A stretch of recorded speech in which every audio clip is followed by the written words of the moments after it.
finally understand this darn substitution principle. If you can forge your mother's signature to an excuse note and the client can't tell it's a forgery, it's okay. We'll close the evening with a few remarks from our guest of honor. Barbara?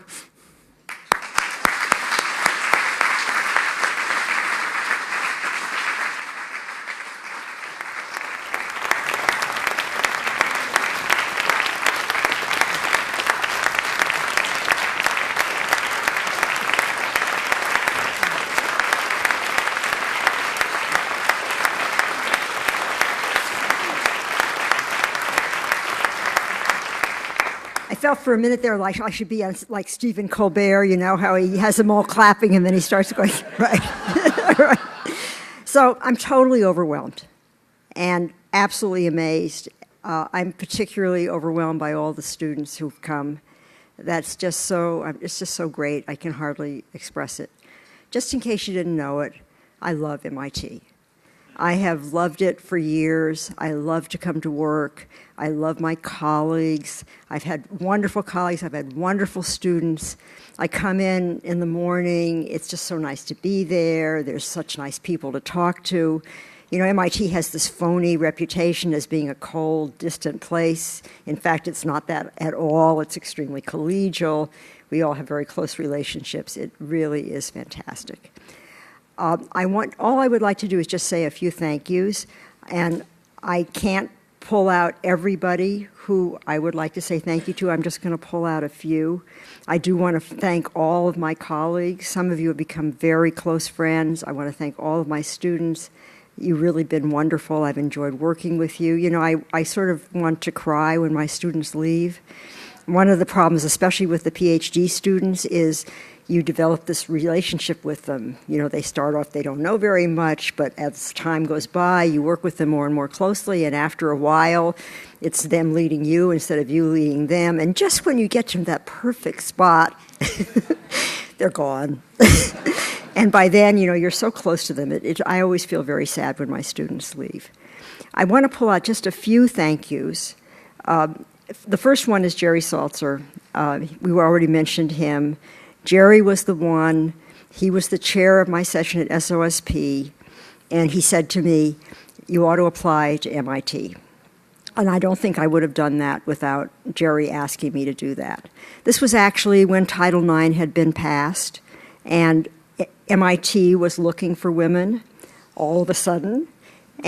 But MIT was taking it seriously. Jerry Wiesner was the president. He took it seriously, and it kind of went down. Anyway, Jerry Saltzer gets a big thank you. I'm sorry he couldn't be here tonight. The next person I want to thank is Bob Fano, who also unfortunately couldn't be here tonight. Bob's the person who hired me. So when I joined MIT, Louis Smolin was the department chair. Bob was the chair for computer science. And Bob, I think, was instrumental. He's the one who took a chance on me. And one of the things I remember about Bob is having a little conversation with him in which I said to him, I'm not an engineer. I don't, you know, MIT's not the place for me. I'm not an engineer. He says, oh, yes, you are. You are an engineer. And he was absolutely right. I mean, one of the things was I had no idea what an engineer was. And I am an engineer. There's no doubt about that. The next person I want to thank is John. I want to thank both Franz and John. I'll tell you something about Franz. I think I was pretty instrumental in getting Franz hired on the faculty. And all I have to say about that is, boy, did we make a great decision. Yeah. Thank you so much for coming. It's really wonderful.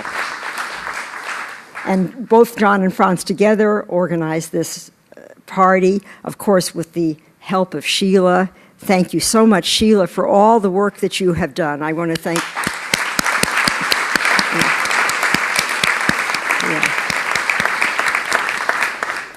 As John said in his speech, somehow or other, and I really don't know how this happened, we just developed into a team.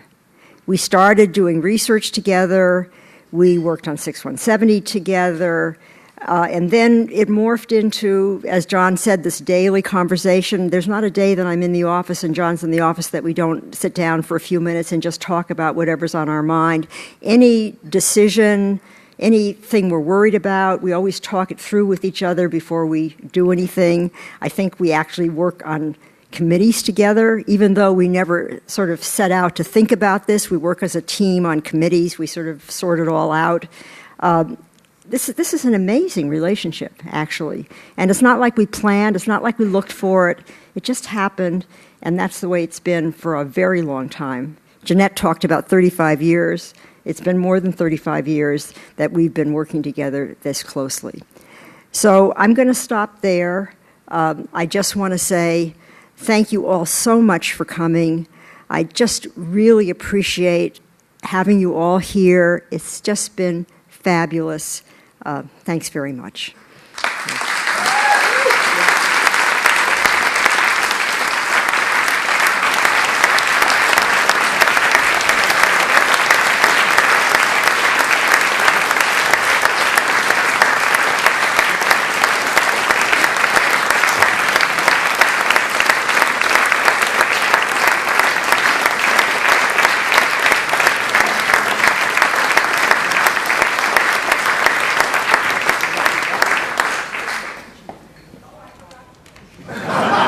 I did forget something. I really do. I really forgot. I also want to thank my family, and especially, what a thought. Yeah, and especially Nate, who has been so supportive over the years.